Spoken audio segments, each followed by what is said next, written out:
Viewers like you make this program possible. Support your local PBS station. What were you diagnosed as having? Anxiety, PTSD, depression, bipolar, and schizophrenia. Wow. I've been to state penitentiary 2 times, and I've been locked up here in Cook County. I can't even count how many times. Not too long ago, I was diagnosed with all those different type of illnesses. I really didn't buy it at first because I was just thinking like, maybe the feeling that I was having was more like from me being incarcerated. And when a psychiatrist was asking me personal questions, like what I've been exposed to, what type of drugs I was using, like how many people I know have been murdered, they were explaining to me that those are the reasons that I probably have the illnesses that I have today. When I don't medicate, I don't be in my right state of mind. So it's like, you know, having that good angel and that bad angel on your shoulder. I wonder, like, where does it come from? I don't even know where to find the help out there in the world.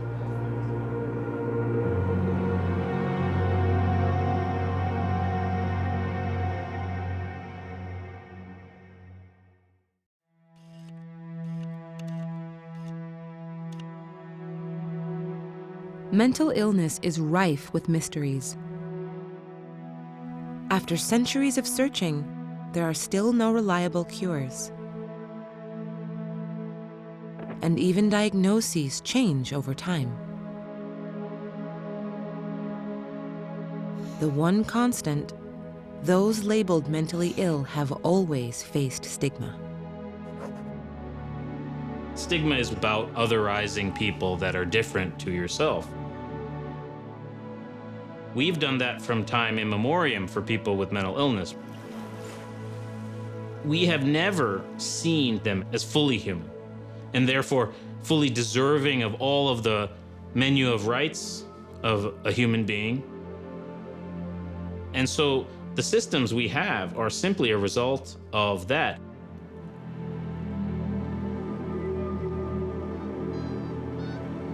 Today, America's largest mental health facilities aren't hospitals.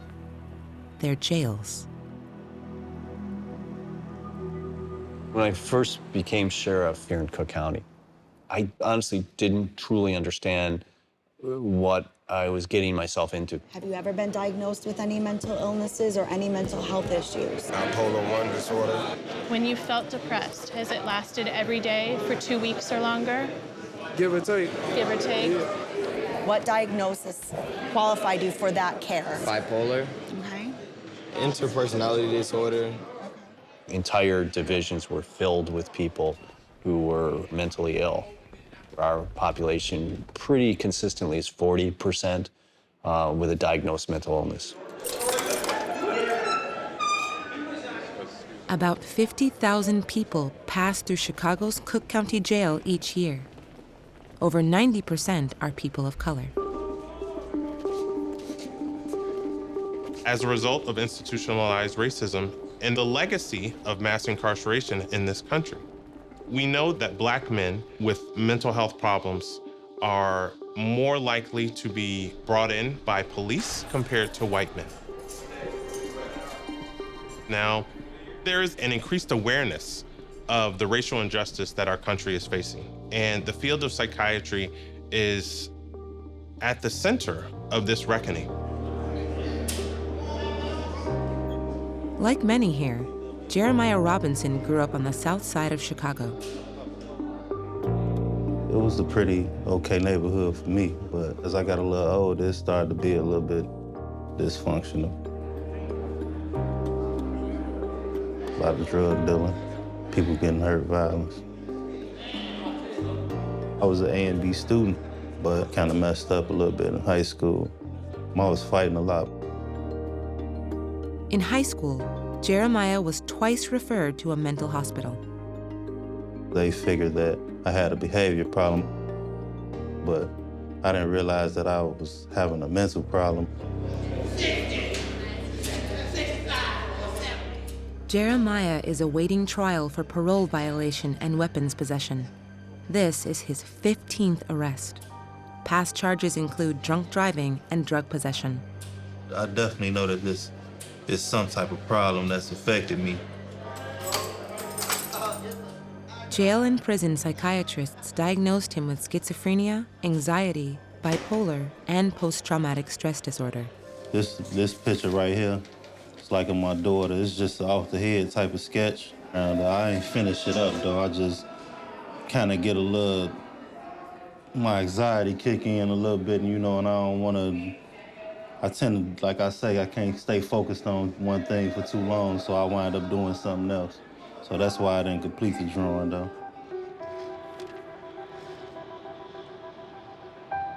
I kind of think of the jail as almost the emergency room. Here's where we stabilize you, right? So you're gonna need some long-term care after you're stabilized. There isn't any one place that we can send them to make sure that they're cared about once they leave the jail. It just doesn't exist anymore. How did this happen? How did prisons and jails become a frontline treatment for the mentally ill?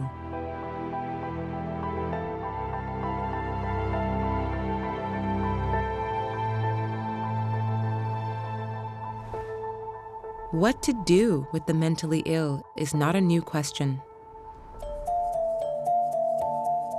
Cures have always been elusive, and societies have often viewed those living with mental illness as a burden and treated them as disposable. For centuries, families paid to confine relatives to madhouses, which provided shelter but little treatment.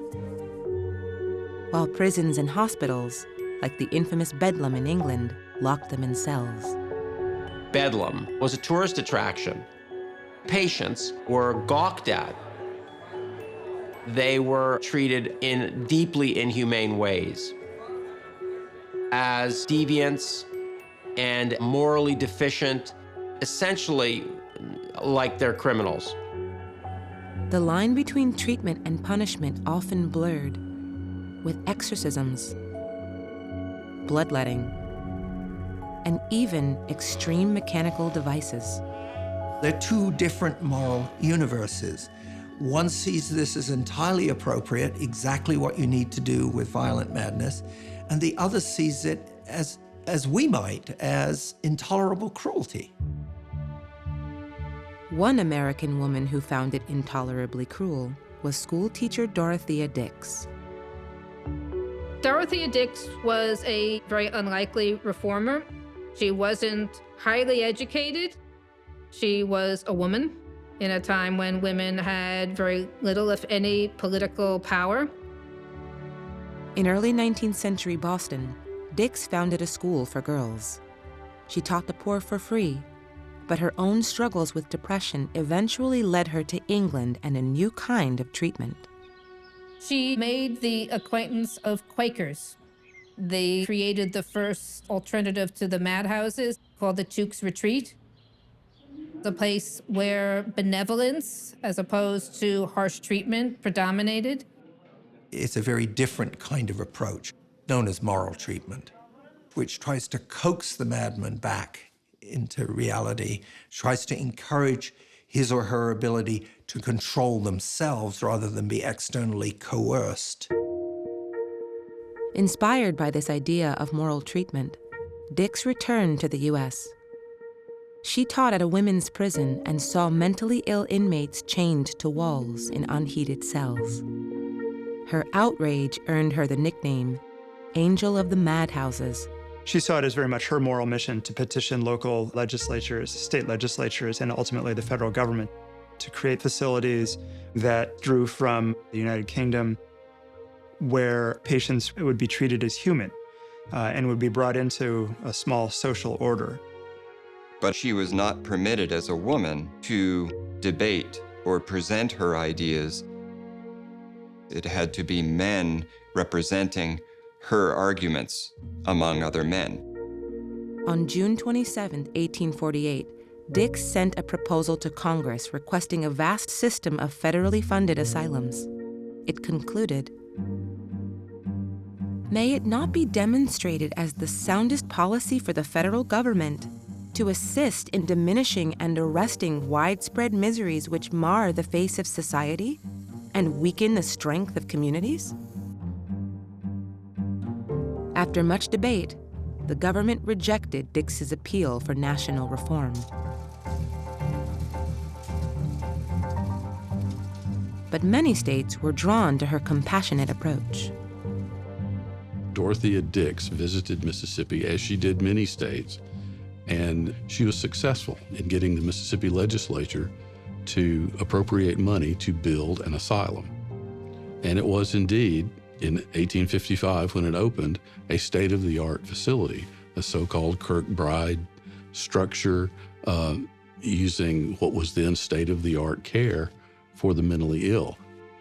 Thomas Kirkbride, a Quaker doctor, laid out detailed plans that were the basis for the Mississippi Asylum and many others across the country. Dix embraced his belief architecture could support moral treatment. Robert Kirkbride is Thomas's distant relative.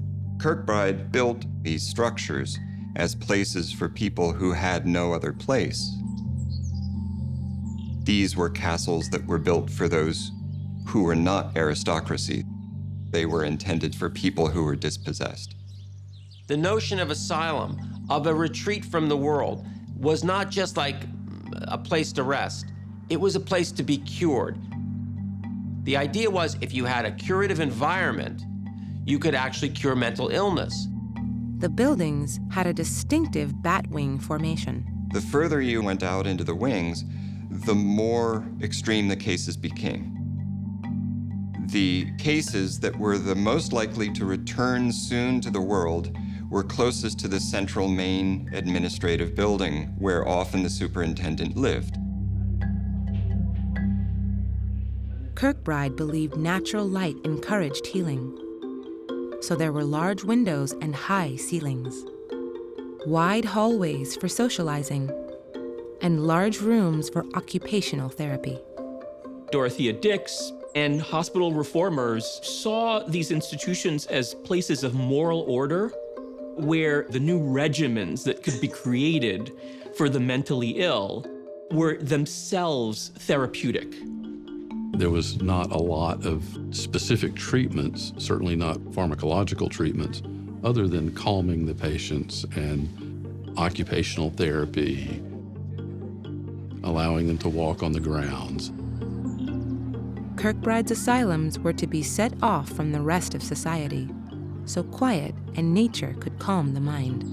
Even the term that was used to describe the doctors who were responsible for these places, they were called alienists because they were alien to society. And people with mental illness were alien to society. They existed in this other world. The goal was to rehabilitate patients and send them back to society as productive citizens. The history of moral treatment that is grounded in that intrinsic human truth, which is that people need things to do that are of their own choice in places where they feel safe, and to build up experiences that help them overcome their disability, or at the very least, manage the disability that arises from chronic serious mental illness. Dix's call for compassionate care swept America. But her utopian vision soon collided with harsh realities.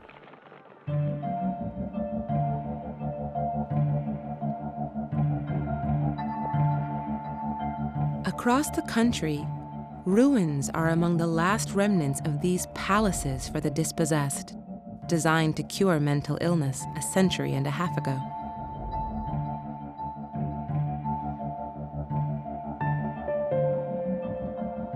What happened to these places of healing? Kirkbride was specific from the very beginning. He said 250 patients at a time in a state hospital. And do not go above that. that almost immediately was outstripped. Just as moral treatment took hold, the Civil War ravaged America. It siphoned resources and drove thousands of traumatized people to asylums, like the one in Mississippi. Like many institutions in the state, it suffered in the immediate post-war period. There was overcrowding and under-resourcing, and it was almost immediately overwhelmed by the need to care for the mentally ill. After the war, in Mississippi's segregated wards, Black patients were often forced to sleep on the floor, and they died at twice the rate of whites.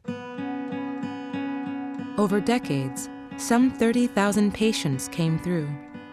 Many never left. The Asylum cemetery was only recently discovered.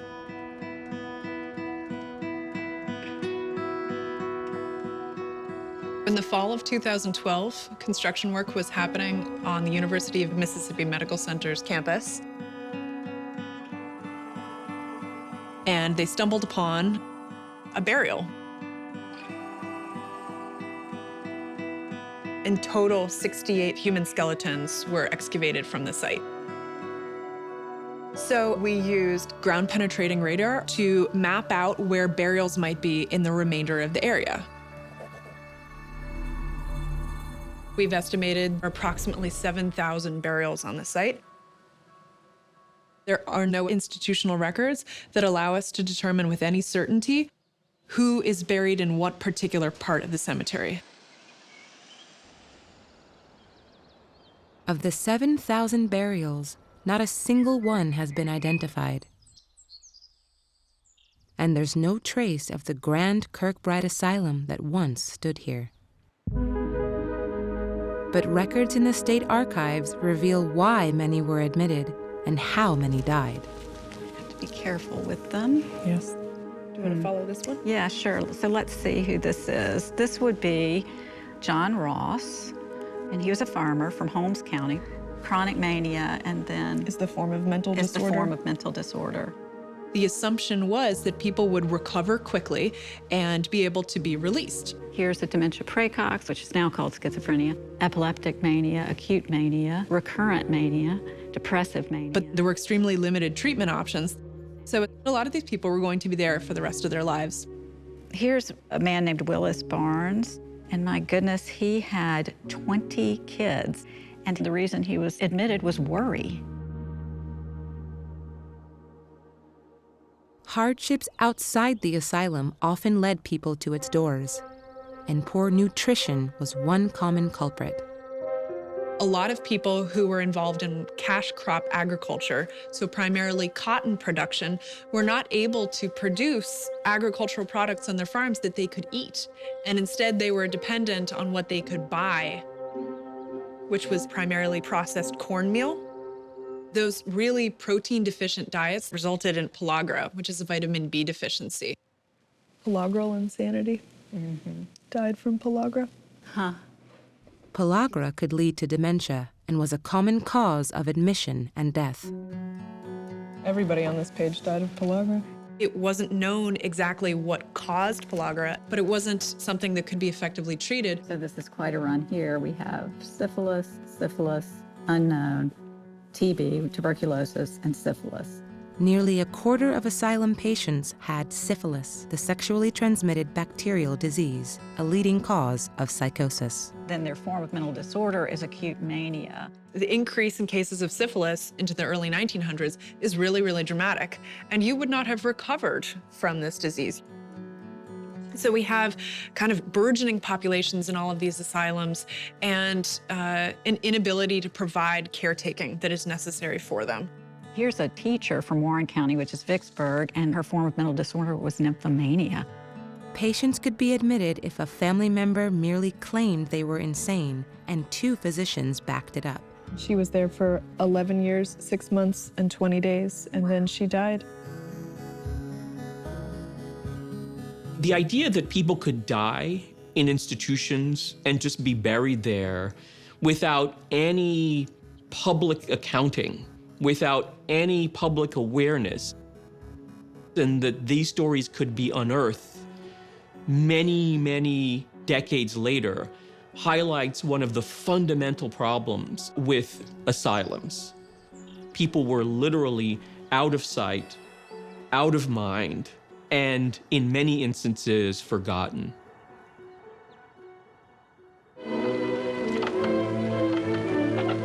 Sanctuary, refuge, hospital. This is no snake pit. The doors are locked, but it's not a prison that we enter. For these locks are meant to protect patients. One of the major problems was that there was a sense that they were evolving outside of any public view, outside of any political oversight, and in a world by themselves. The practices there were unaccountable. By the early 20th century, asylums overflowed with patients. Some Kirkbride facilities housed nearly 10 times more than originally planned, with only one doctor for hundreds of residents. And these doctors understood little about how to cure mental illness.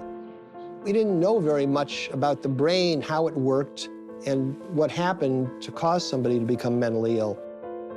I mean, we knew that the brain was an organ, and we knew it resided inside the skull. And we knew it was really an amalgam of many, many cells called neurons that were wired together. But we didn't know how they fit together. We didn't know what functions they served. And so we could do nothing to really treat people with severe mental illness. To handle the ever-growing patient population, states expanded Kirkbride buildings and constructed new giant asylums, including the world's largest hospital of any kind, Pilgrim State in Long Island, which held more than 13,000 patients. Out of view from the public eye, desperate doctors experimented with new treatments. There are a lot of experimental therapies that now strike us as quite bizarre, even sadistic. It's important to understand that the people doing these things were very often true believers in what they were doing.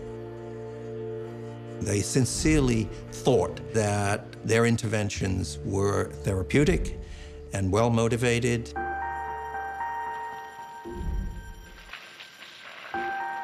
The treatments that were attempted were based on speculations. And in most cases, they proved to be wrong. In 1927, an Austrian doctor won a Nobel Prize for his radical approach to treating patients with psychosis, so-called malaria therapy. He had observed that when patients in his asylum developed a fever, it often made them better. So he thought, if I induce a fever, this will be therapeutic. So he would take the blood of malaria victims and inject it into mentally ill persons. He wasn't actually alleviating the psychotic symptoms of schizophrenia. He was curing or improving people who had syphilis of the brain, and the high fever was killing the microorganism. While malaria therapy did help treat some psychoses caused by syphilis, the treatment didn't work for other ailments and could be deadly. When they had to explain away the fact that they'd originally promised they'd cure all these people they put into asylums and then they couldn't, they said, well, really that was because they were biologically defective. They weren't fully human. They were degenerates. The language became extremely, extremely harsh. It is for the best interest of the patients and of society that any inmate of the institution under his care should be sexually sterilized. Such superintendent is hereby authorized to perform the operation of sterilization on any such patient confined in the institution. In 1928, the Mississippi legislature passed a law allowing sterilization of the mentally ill without consent. similar laws swept the nation, fueled by eugenics, a theory that categorized both the mentally ill and the mentally deficient as inferior.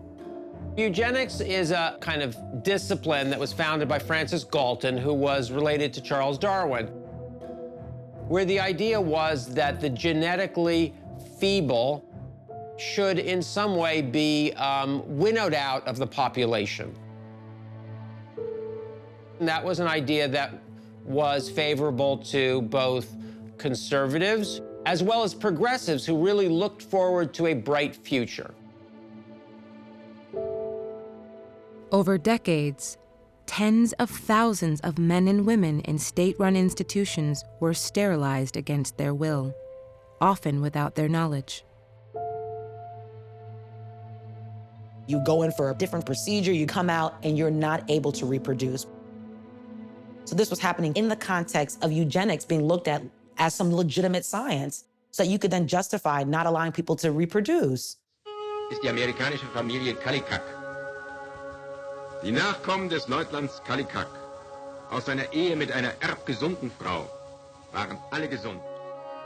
This eugenics program in the United States kind of looped back to Nazi Germany, where the Nazis oversaw the murder of over 200,000 psychiatric patients in what was considered to be a prelude to the murder of then the disabled and then, of course, the Jews. How had the ideals of moral treatment set forth by Dorothea Dix become so obscured?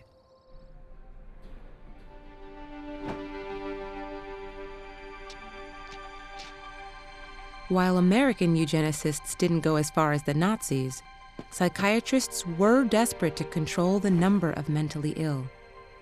After World War II, asylums were reaching their peak, housing more than 500,000 patients. The notion that these were curative places transformed into the notion that they were hellholes, that they were huge institutions that warehoused people. People condemned to the back wards of a mental hospital were going to be there for life, and that was an almost inhuman existence. So anything you might do that would rescue them was perhaps worth trying.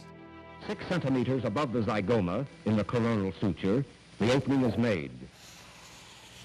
Turning now to the brain, the frontal lobe is bounded by the Sylvian fissure. The workings of the brain remained mysterious.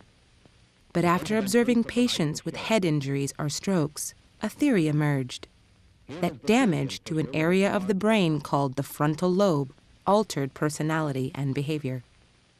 Some wondered, could surgically severing the frontal lobe cure mental illness and possibly even make asylums obsolete? The idea was that madness emerged because the frontal part of the brain, the most distinctively human part of the brain, had somehow gone awry. And the connections between the front and the back of the brain had become twisted and distorted. And if we could somehow interrupt some of them, we could interrupt the madness. In 1936, Washington, D.C. neurologist Walter Freeman performed the first lobotomy in the United States. It was widely seen as a kind of miraculous intervention in the course of psychosis.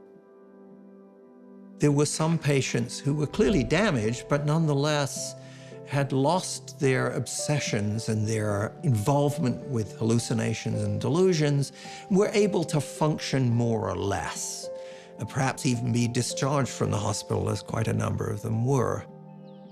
Many of them became vaguely happy all the time.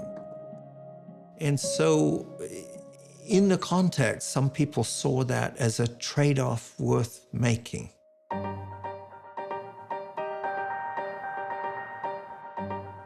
There was a huge lobotomy program at Harvard, at Yale, at Columbia. It spread everywhere. Even far outside the asylums. In 1941, 23-year-old Rosemary Kennedy, younger sister of future President John, became one of Walter Freeman's patients. Rosemary was developmentally challenged from birth. She had been very carefully trained and kept on a very, very tight leash, but there was growing concern, particularly by Joseph Kennedy, the father, that Rosemary was starting to rebel. She wanted to be like everyone else and have a life. It was felt that, she could end up pregnant. And this would be a great embarrassment. It was suggested to Joseph Kennedy to lobotomize her.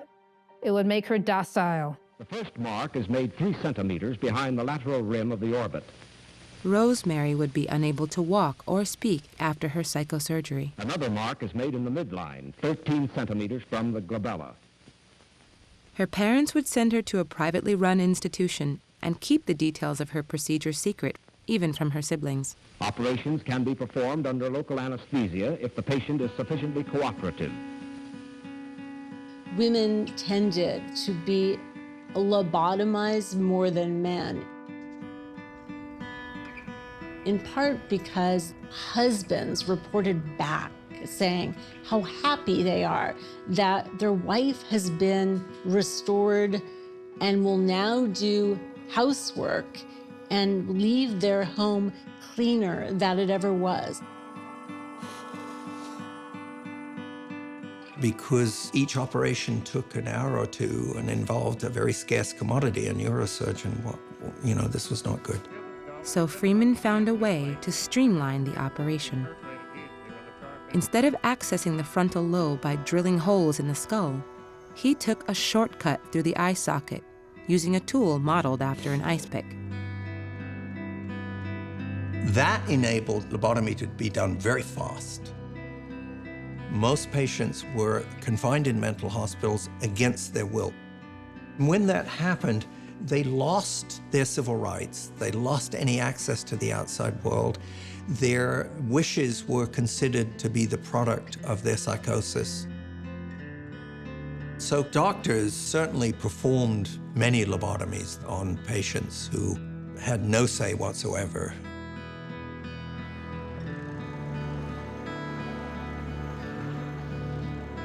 But by the early 50s, a new revolution would help end the lobotomy craze and change asylums forever. This real chance for many of us to get well again is due to research in mental illness. And one of the most hopeful contributions of that research is new drugs. It says over here you heard voices. Is that true? Yes. All of the drugs in psychiatry were discovered serendipitously by accidental, clever clinical observation. This is me when I came to the hospital. I was very upset from many worries. What did the voices say to you, Sally?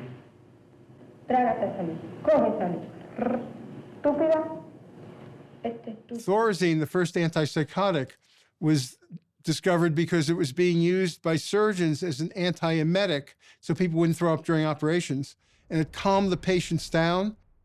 This is me after the doctor gave me some medicine to help me. And you were telling me there was something wrong in the neighborhood, is that right? Now I'm not so mixed up. I talk to him okay. There's no question that in the scope of history, when it comes to understanding mental illness, the real turning point came with the introduction of Thorazine. The effects of these drugs on Sally and patients like her led scientists to a new theory: that antipsychotics alter levels of a chemical in the brain called dopamine. Dopamine was one of dozens of neurotransmitters discovered over time. In identifying these, seeing what parts of the brain those were operative in, we developed drugs and used them to treat various types of neuropsychiatric conditions. To this day, how exactly changes in brain chemistry lead to changes in thought and behavior remains unknown. But in the 1950s, antipsychotics let asylums do the unthinkable: send patients home. What's the difference? I feel like I talk just to myself. I don't feel like talking to nobody else, just to myself. Patients who were hitherto unmanageable or untreatable, or who had resisted all other forms of treatment, thou have been helped. I am very happy to go home. When Thorazine first came onto the market, it was advertised as a chemical lobotomy. The idea that patients who may not have had much hope before could take a pill and be discharged from a hospital was quite miraculous. Antipsychotics had serious side effects, but almost immediately reduced the need for mass institutionalization, just as it reached its height. The height of the asylum population was about 1955. And at that point, I think 550,000 people were hospitalized. This was a major part of the fabric of society. You probably knew multiple people who had been hospitalized. The advent of pharmaceuticals fueled deinstitutionalization. But as patients left the asylum, they also left the institutional safety net Dix's moral treatment had provided. One of the things that we often overlook is how much agency patients themselves had about their lives in creating the world in which they lived. They formed relationships. They wrote institutional newspapers. They found forms of self-expression in an otherwise impoverished and brutal environment. But suddenly now, there is new hope for all. For you, the public, who pay the bills, and for us, the mentally sick. People with serious mental illness who were leaving psychiatric hospitals said to themselves, we need a place to go. No one really wants us. No one will employ us. Where can we go that's safe and actually rebuild our lives in some fashion, to whatever degree we can do that? Patients and advocates worked to build a patchwork system of locally based community care. Some leaders paid attention and looked for alternatives to institutionalization. You, John Fitzgerald Kennedy, do solemnly swear. I, John Fitzgerald Kennedy, do solemnly swear. When John F. Kennedy became president in 1961, he'd only recently learned about the disastrous outcome of his sister Rosemary's lobotomy. Kennedy himself had a strong, I guess, guilt and desire to improve the life of the mentally ill in the country. So help me God. Like Dorothea Dix more than a century before, he called for America to treat the mentally ill with greater compassion. The mentally ill and the mentally retarded need no longer be alien to our affections or beyond the help of our communities. Under this legislation, custodial mental institutions will be replaced by therapeutic centers. Congress passed the Community Mental Health Act of 1963 to fund the alternative programs patients and advocates had initiated. This was Kennedy's last legislative victory. He was assassinated 3 weeks later. I think that in years to come, that those who've been engaged in this enterprise can feel the greatest source of pride and satisfaction, and that they will recognize that there were not many things that they did during their time in office which had more lasting imprint on the well-being and happiness of more people. So I express all of our thanks to them, and I think it's a good job, well done. In that speech, JFK saw a vision of the future where 50% of the population would no longer need to be hospitalized. The promise was great. It was an era of democratization. The patients were very much involved. We were not only going to be changing the world for the severely ill who were discharged, but we also had high hopes that we could help improve the whole mental health of the communities.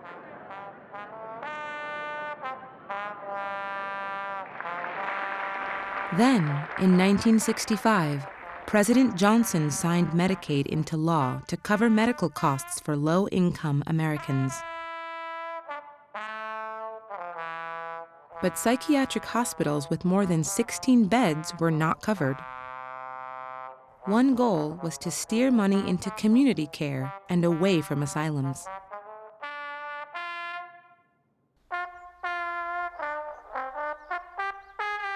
These castles, optimistically built to cure the mentally ill, hadn't fulfilled their promise, and opposition to them reached a crescendo. When were you admitted to the hospital? It was about 5 weeks ago. And who actually brought you to the hospital? My husband and 6 policemen and 3 police cars. It began to be expressed that any form of involuntary hospital commitment was a crime of the state against individual liberty. And then came the Hollywood movie, One Flew Over the Cuckoo's Nest, Did Billy Bibbett leave the grounds of the hospital, gentlemen? which really portrayed psychiatry in an extremely negative light, I want an answer to my question. as fools or villains or both. The film captivated America in 1975. The same year, the Supreme Court ruled the mentally ill could not be forcibly committed unless they posed a danger to self or other. There is no constitutional basis for confining such persons involuntarily if they are dangerous to no one and can live safely in freedom. This landmark victory allowed patients to refuse care, but in many ways backfired.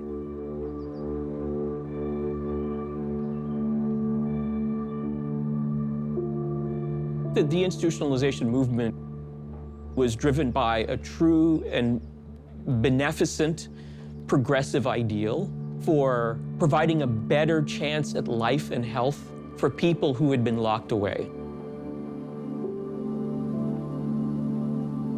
To the extent that many of those people were freed and have gone on to live full and complete lives, right? Those were really progressive developments. But this is difficult because to refuse care also puts the onus on you to care for yourself. And society has to figure out a way to deal with that.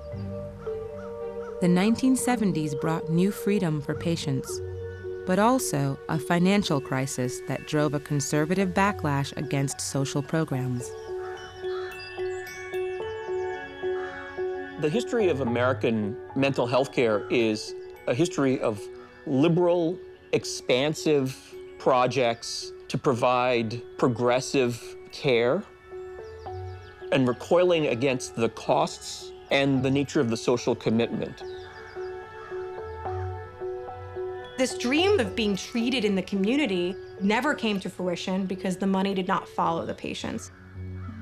You've got the federal government basically saying, we're going to close down a system that is pernicious and punitive and inhumane, but we're not going to make enough of a durable investment into communities.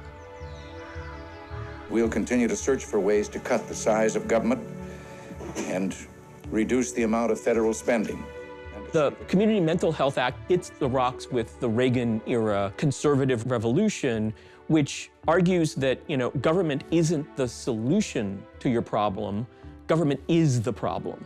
He took the money that had been allocated specifically for the mental patients in the community and instead gave them to the states as a block grant, which the state could use for the mentally ill or use to reduce taxes or increase other programs and eventually to build prisons.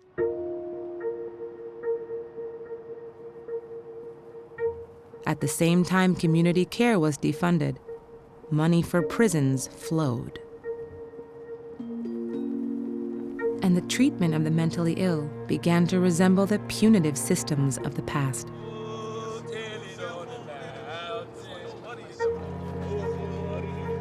You have people being incarcerated at rates that are surpassing other nations during this time, such that you then get the mass incarceration of folks with mental illness. This is happening at the same time as mass incarceration of people of color. So if you have both a serious mental illness and you are a Black American, that risk of you being incarcerated is that much higher. The irony was that the mentally ill were not really deinstitutionalized. They wound up in nursing homes or in prisons. They were homeless. Next 2 gentlemen, step up. Today, 90% of the beds available with JFK's Community Care Act are no longer available. As bad as many of these institutions were, I can't think of a worse place to be than a prison or a jail when you are acutely psychotic. States, by and large, have reduced the number of state hospitals they have, reduced the number of beds they have, and made it more difficult to admit people to. Who's been diagnosed with PTSD? Okay. Depression. Okay. Anxiety. Bipolar. Okay. And schizophrenia. Black Americans are 3 times more likely to be diagnosed with schizophrenia or bipolar disorder, but only 1 out of 3 Black Americans actually get access to mental health care that they need once they receive a diagnosis. Share. Will you share with me, my brother? Since I've been coming out of the jail system, I never had no type of help, no type of support or nothing. Untreated, mental disorders can worsen, and those with mental illness are more likely to enter the criminal justice system. Once there, they accumulate diagnoses. They diagnosed me with bipolar and schizophrenia. The more psychiatrists you meet, the more likely you are to get a new diagnosis. That it's so easy to write a diagnosis, so hard to erase it. My mother, from my father to her mother and her father, they have bipolarness, PTSD, and anxiety. In the criminal justice system, we're supposed to incarcerate people because they present a danger to us and to society. In grade school, like I always had short attention span. I was always like... But I cannot tell you how many detainees said to me, I just can't believe I had to go to a jail to have this help. Ms. Roberts, I've been working with you for a while. Can you share one of the diagnoses that maybe that you struggle with the most? I would say the PTSD. In a group session, it's kind of hard for me to expose myself. Like, I can talk to you right now in a one-on-one. If I'm in a more of a group, I don't really want the next person to know the type of problems that I'm having. You know, I kind of feel ashamed of them because I've been around certain type of environments and violence, been exposed to it, and it became the norm to me after just dealing with it for so long. Thank you for sharing that, because so many men do the same thing. Jeremiah was diagnosed with several disorders, including PTSD and schizophrenia. His most consistent mental health treatment has been in jail, including these group sessions, counseling, and medication. The pharmacy at Cook County distributes thousands of doses of psychiatric medication every day. They got me a pill called Boostbral, Zyprexa, and Remeron. So that's 3 different medications I take. When I first began speaking with a psychiatrist, they told me the symptoms I was getting of schizophrenia, they say, was me hearing voices, like feeling as if I'm always triggered to do something wrong to somebody, and me having to tell myself, like, no, that ain't how I need to go about it. Okay. This medication, is it helping give you the strength to not listen to the voices? Yeah, most definitely. Most definitely? Yes. Yeah. Anxiety. The vicious thing about mental illness and medication is, as long as I take the medication, I don't have the symptoms. Get your ID. Sign your name. Detainees are not allowed to leave the jail with medication in hand, so on their way out, they're given prescriptions. As far as the psych medication, do you know you can go to Stroger? I don't take psych medication.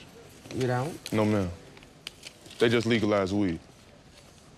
Well, just in case, that's West Harrison to the pharmacy on the first floor. Okay.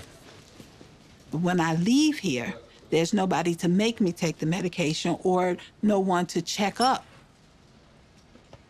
If I'm not taking the medication, the symptoms reappear, then the behaviors that accompany the symptoms also reappear. What was you charged with? Domestic battery. And it's a vicious cycle. It is vicious. Next man who needs the jacket. Sometimes you get locked up when it's hot outside, and you get out, it's the winter. Thank you.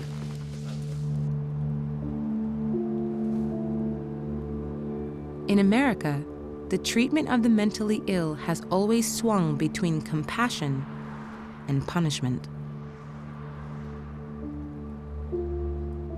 But future approaches may emerge as new tools provide greater insight into the brain. What these tools can do is help us move the needle forward in terms of telling us that we're on the right path with our understanding of what the fundamental disease processes are. To unravel the roots of mental illness, scientists look to genetics and brain imaging and find evidence Dorothea Dix and Thomas Kirkbride may have been right. Environment and experience are key. Every experience puts some kind of an imprint on us, and then we walk around as a collection of those experiences, and that collection is encoded in a biology. And what we've come to understand is that environmental events can really change gene expression and contribute to why people feel so utterly transformed by a traumatic experience. Genetics do play some role in mental illness, and recent studies suggest experiences can switch key genes on or off, affecting who actually develops disease. So you don't even have to worry only about your own trauma history, the experience of your parents and your ancestors. This whole chain of intergenerational responses contribute to how you approach your current life circumstances.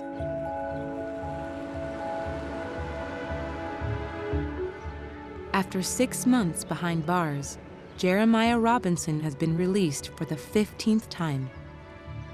He's living with his 4 children and fiancé. It's been kind of rough, trying to take care of the kids, you know, trying to find me a source of income. But I've been maintaining, you know, staying focused.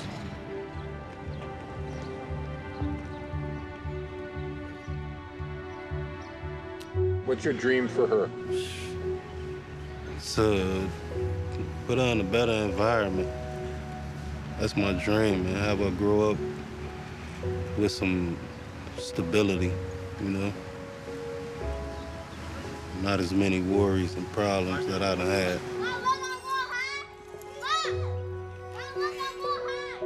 What would it look like if we lived in a world where fewer people are traumatized, where fewer people have to live in a way that continues to propagate a lot of suffering?